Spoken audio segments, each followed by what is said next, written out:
People of Cardiff, whether you work in Cardiff, whether you live in Cardiff, I've got something of interest to you.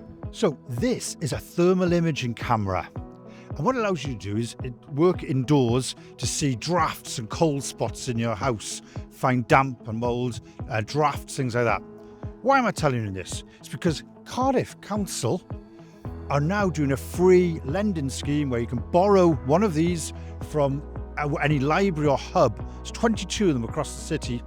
You can borrow one for free and test your home, make your home warm, get rid of those drafts. So you just need a library card. You go online onto the council site or turn up at any library or hub and you'll be able to reserve it and borrow it. Great stuff.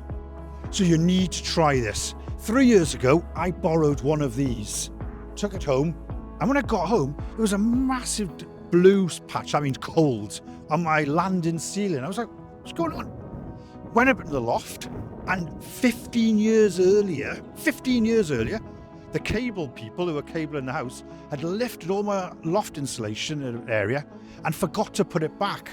Well, that creates a thermal gap, and all the heat was coming up the stairs and going straight up through this gap. 15 years I had it. I had no idea till I borrowed one of these cameras. I also found drafts and things that I didn't know I had. Seriously, go Cardiff people, if you work or live in Cardiff, go to your local library or hub, go online, you'll find your nearest one and reserve one of these. Try it out for free.